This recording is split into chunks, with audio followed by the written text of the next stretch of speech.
Assalamualaikum warahmatullahi wabarakatuh. Perkenalkan kami dari kelompok 2 yang anggotanya terdiri dari Amalia Putri, Azahra Khairunisa, Dewi Safitri Rahmawati, Ratih Dwi Rahmadani, dan Tio Marjananta. Kami akan mempresentasikan mengenai materi vokal, semivokal, diftong, dan asimilasi fonetis.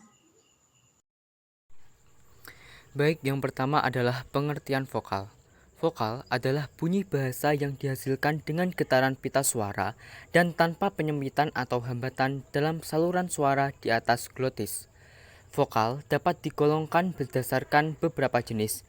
Yang pertama, menurut posisi lidah yang membentuk ruang resonansi. Yang kedua, menurut posisi-posisi tinggi rendahnya lidah.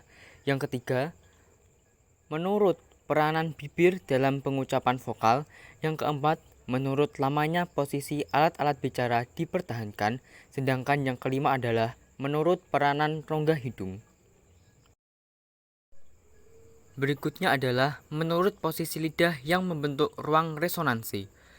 Menurut posisi lidah yang membentuk ruang resonansi, vokal-vokal digolongkan menjadi yaitu A. Vokal depan dihasilkan dengan menggerakkan bagian belakang lidah ke arah langit-langit sehingga membentuk suatu rongga, yaitu rongga resonansi antar bagian depan lidah dan langit-langit, misalnya vokal E. B.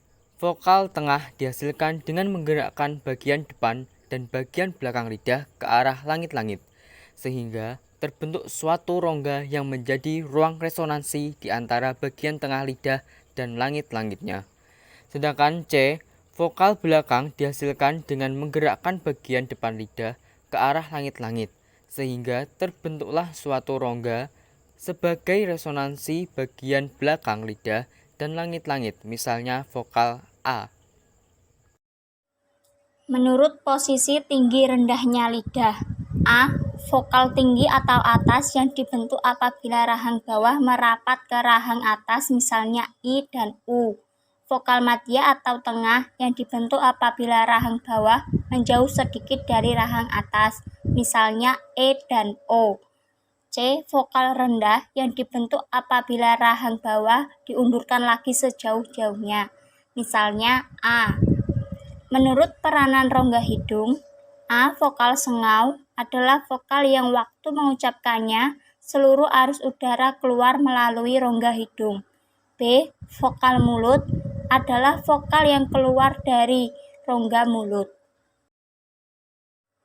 Peranan menurut bibir. A. Vokal bundar yaitu vokal yang diucapkan dengan bentuk bibir bulat. Bentuk bibir bulat bisa terbuka atau tertutup. Jika terbuka, vokal itu diucapkan dengan bibir terbuka bulat, misalnya vokal U atau O. B. Vokal tak bulat, yakni vokal yang diucapkan dengan bentuk bibir tidak bulat atau terbentang lebar, misalnya A, I, E. Menurut lamanya pengucapan, yaitu vokal pendek dan vokal panjang. Pengertian semivokal dan diftong. Semivokal atau vokal non-suku kata yaitu vokal yang mewujudkan suku kata diftong dengan vokal penuh. Artinya, semivokal seperti suara vokal yang tidak mewujudkan inti dari suku kata. Semivokal bukan bagian yang paling menonjol dari suku kata. Semivokal mirip secara fonetis. Konsep semivokal dan konsonan hampiran sering dipergunakan secara bergantian. Dalam penggunaan ini, semivokal diberikan makna sebagai konsonan hampiran yang berdasarkan secara fonetis pada vokal tertutup khusus. Misalnya J berdasarkan I, W berdasarkan U, dan selanjutnya adalah diftong. Diftong adalah dua vokal yang berurutan yang diucapkan dalam satu hembusan nafas. Pada waktu pengucapannya ditandai oleh perubahan gerak lidah dan berfungsi sebagai inti suku kata. Diftong dapat diklasifikasikan menjadi dua, yaitu diftong naik dan diftong turun. Diftong naik ialah jika vokal kedua diucapkan dengan posisi lidah lebih tinggi daripada yang pertama. Karena lidah semakin menaik, dengan demikian strukturnya semakin tertutup, sehingga diftong ini juga dapat disebut dengan diftong menutup. Menurut Subardi, bahasa Indonesia mempunyai 3 jenis diftong, yaitu diftong naik menutup maju AI, misalnya pada kata pakai, lalai, pandai, nilai, tupai, dan sampai. Diftong naik menutup maju OI, misalnya pada kata amboy dan sepoi-sepoi. Selanjutnya diftong naik menutup mundur AU, misalnya pada kata saudara, saudagar, lampau, surau, pulau, dan kacau. Diftong turun. Diftong turun karena posisi bunyi pertama lebih tinggi dari bunyi kedua. Dalam bahasa Indonesia tidak ada diftong turun, tetapi dalam bahasa Inggris ada 2 jenis diftong turun, yaitu diftong turun membuka memusat U, misalnya pada kata poor, dan diftong turun membuka memusat I, misalnya pada kata ear.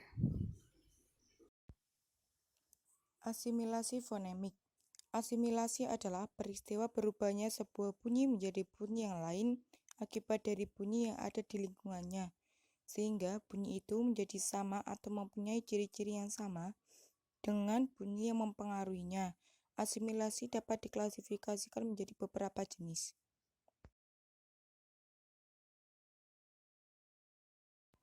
Menurut perubahan fonemnya.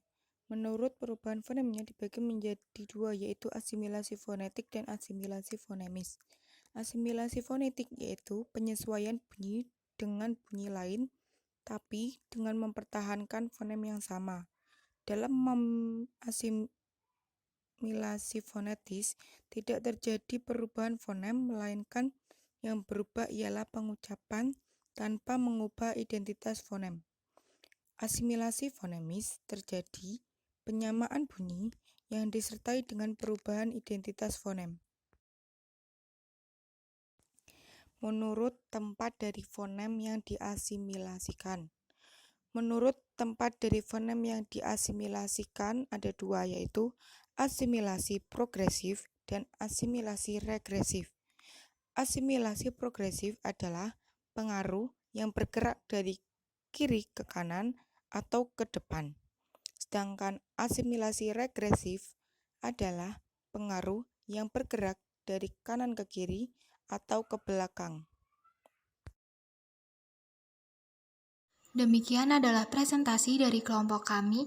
Apabila ada kesalahan atau kekurangan, kami memohon maaf yang sebesar-besarnya. Wassalamualaikum warahmatullahi wabarakatuh.